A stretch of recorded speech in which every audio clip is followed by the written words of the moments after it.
Z Valentinom Odarjem, neodvisnim energetskim svetovalcem iz mreže En svet, smo se pogovarjali o onesnaženosti zraka z delci PM, ki nastane zaradi požara.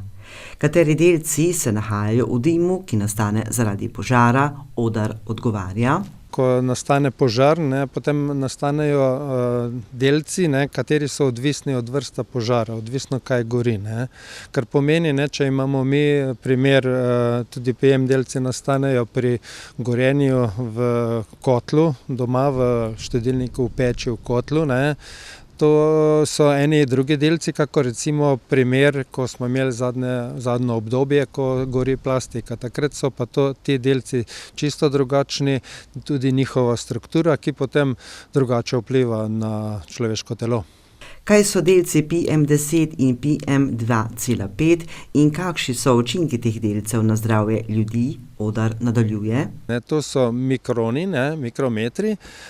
Za predstavitev, naš las je debeline tam nekje, odvisno od lasu, od 50 do 70 mikronov, kar pomeni, da če sedaj primerjamo debelino lasu in potem mikrodelce, predvsem PM2,5, so to zelo, zelo majhni delci. Kaj to pomeni? To pomeni, da lahko ti delci pridejo v naše telo.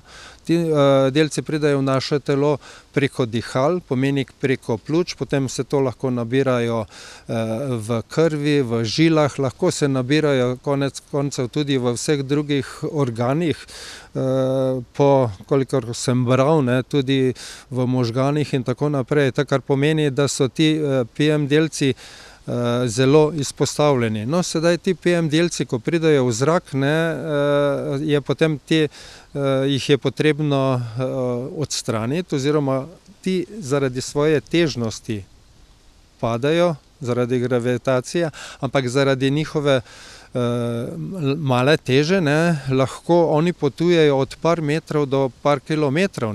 To je pa predvsem odvisno od vremenskih razmer. Najboljša rešitev pa je dež, ker dež spere zrak in potem imamo čisti zrak. Kako lahko onesnaženost zraka zaradi požara vpliva na zdravje ljudi? Vsaka onesnaženost je predvsem odvisna od časovne koncentracije.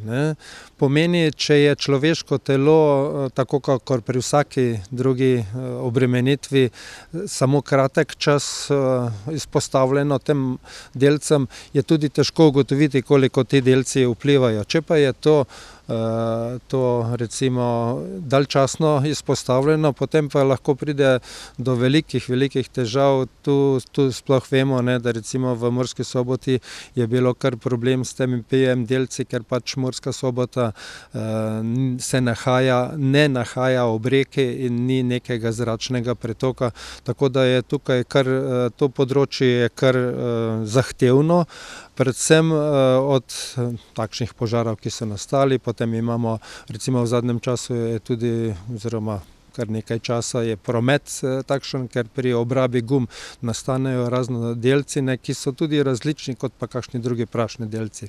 Kakšne so mejne vrednosti PM delcev, Odar nadaljuje.